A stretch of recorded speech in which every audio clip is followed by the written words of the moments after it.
Proposition 1, Water Quality, Supply, and Infrastructure Improvement Act of 2014. Plain language, allow California to issue bonds to pay for water infrastructure projects. What does it do? Proposition 1 would allow California to issue $7.12 billion in general obligation bonds. The money raised from the bonds would be used for a litany of water-related infrastructure projects. It would require that money from the general fund be used to pay off the bonds, and it would require that certain water projects find third-party, non-state sources to match the money they would receive from Proposition 1. Long story short, most of California's water comes from Northern Californian rivers, snow in the Sierra Nevada mountains, groundwater, and a few other places. The constant objective is to provide water throughout the state while supporting and maintaining the environment. The balancing of these two objectives frequently involves pipelines, pumping stations, canals, irrigation systems, dams, watersheds, waste management plants, etc. The state's primary water-related responsibilities are to 1. Conserve, store, and transport water around the state, 2. Protect water quality, 3. Provide flood control, and 4. Protect fish and wildlife habitats. Funding for water programs typically comes from bonds and fees. Since 2000, voters have approved about $20 billion in bonds for various environmental purposes, including water, and $900 million of that, or 5%, is still available today. Prop 1 would allow the state to sell bonds to raise $7.1 billion more for various water treatment and management projects.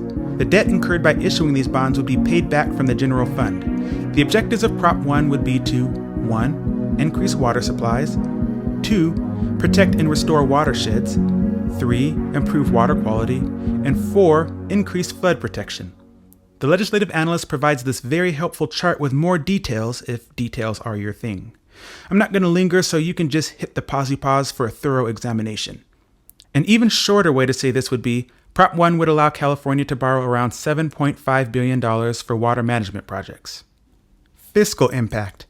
The fiscal impact of Prop 1 would be an added $7.1 billion of debt to California. The debt would be in the form of general obligation bonds that the state would issue, and it is estimated that it would cost about $360 million a year for about 40 years to pay this off. From Yes on Prop 1. California is in a severe drought and our water system is stressed and vulnerable. After several dry years, we've suffered drinking water shortages and mandatory rationing in some areas, decreased water quality, stressed and contaminated groundwater basins and ecosystems, water cutbacks to family farms, lost farm jobs and reduced economic activity, extreme wildfire danger, increased food prices, and low reservoir levels. If we are going to avoid future disaster, we need to act. Proposition 1 will help California prepare for droughts by enhancing local supplies and increasing our ability to store water so it's available when we need it. It will ensure reliable water for farms. It will clean up contamination of drinking water by removing pollutants from streams and rivers. It'll protect against the collapse of our water system in an earthquake. Scientists warn that aging levees protecting 2/3 of the state's drinking water could collapse during an earthquake. Prop 1 will strengthen waterways and better protect supplies against an earthquake or major flood. It will repair the Delta, one of the most important ecosystems on the West Coast. Water for 25 million Californians and more than 700 species flow through the California Delta. The Delta has seen significant declines in water quality and ecosystem health. Prop 1 will provide funds for urgently needed habitat restoration in the Delta. It'll create jobs now by fixing vital infrastructure. It will fund shovel-ready construction projects all across California, fixing and strengthening the network of levees, pipes, reservoirs, and creating tens of thousands of jobs.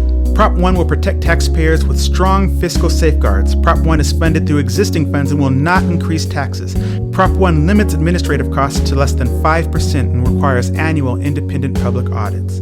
We must act now. Prop 1 is the solution we need to combat drought and create a more resilient water system for California. From No on Prop 1. Prop 1 is a bait-and-switch scam. Breitbart.com reports that the water bond only funds a quarter of the cost to construct any above or below ground water storage. To finish any project will require higher taxes or user fees to pay for the other 75% of the water storage project's costs.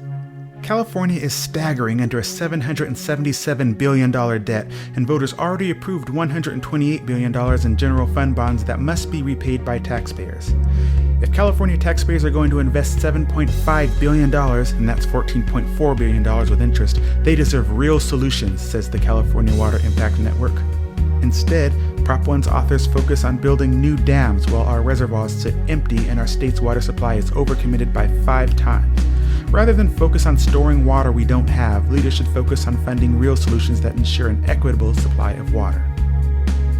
Funds for recycling, conservation, and groundwater cleanup were slashed 36% in the final version of the bond in order to provide more money for expensive water purchases and speculative new dams.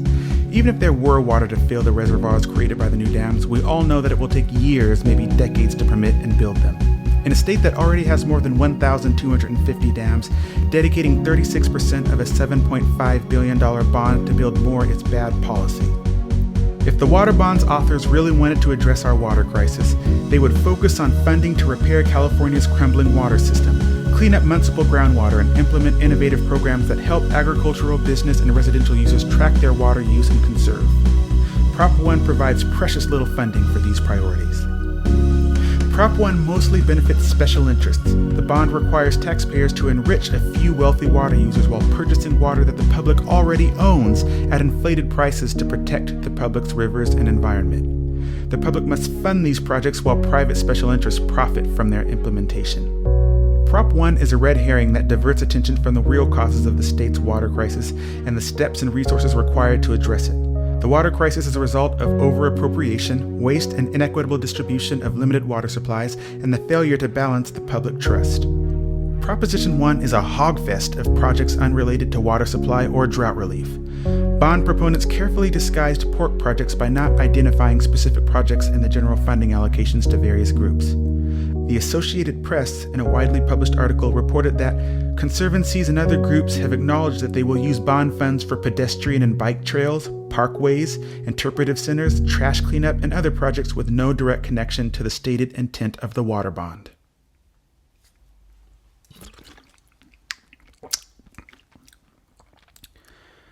I thought I'd sip a little water as I perused this proposition just to get in the mood, you know. My, that's refreshing.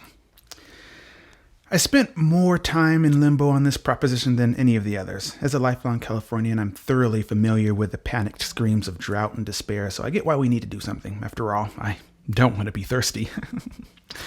But after hours of research and thinking, I've come to the conclusion to vote no on Prop 1. One of the most important parts of studying these propositions is to understand that the stated purpose is intended to sell the voter and may have nothing to do with the actual purpose of the bill or the voter's priorities. That's why I started doing these videos, because I believe it's important for people to understand that you can't just vote based on the title because you don't know what's actually in the law. It may be called Prop 55, Feed the Puppies of California, and many people would vote yes on that, not bothering to notice that down at the bottom of the proposition is a provision to raise income taxes by 30% and allocate $27 billion to the governor's 6 best friends. In this case, we have an act here that is telling us that we desperately need water, so vote yes on Prop 1 for fresh water, healthy wildlife, and lush farmlands. The question is, will the bill actually do this? I'm voting no, not because I don't think we need water solutions, not because I don't think we're in a drought, but because I don't think this bill will solve the problems that we need to solve. I'm voting no because I recognize that this bill spends billions of dollars funneling money into organizations and purposes that won't actually solve the problems we have and will still put us further into debt. As a side note, issuing bonds is essentially another way to say borrowing money. So when they propose $7 billion in bonds, they're saying borrow $7 billion more dollars. As much as it would pain me, I probably would vote in favor of this if I felt like it would actually improve our water situation. I still think really we should do it a different way, but I'd go along with it. However, I do not want to vote for a proposition that says things I want it to say and then spends billions upon billions of dollars doing a bunch of other random, irrelevant things. I've been reading reports that indicate very, very small percentages of the money borrowed would go to improving our water supply. The argument people love to give is, well, we have to do something, and while that's true, I'm not sure Prop 1 is even something. If you vote yes on Prop 1, you are voting to allow California to issue $7 billion in bonds to pay for several water infrastructure projects. If you vote no, then nothing happens.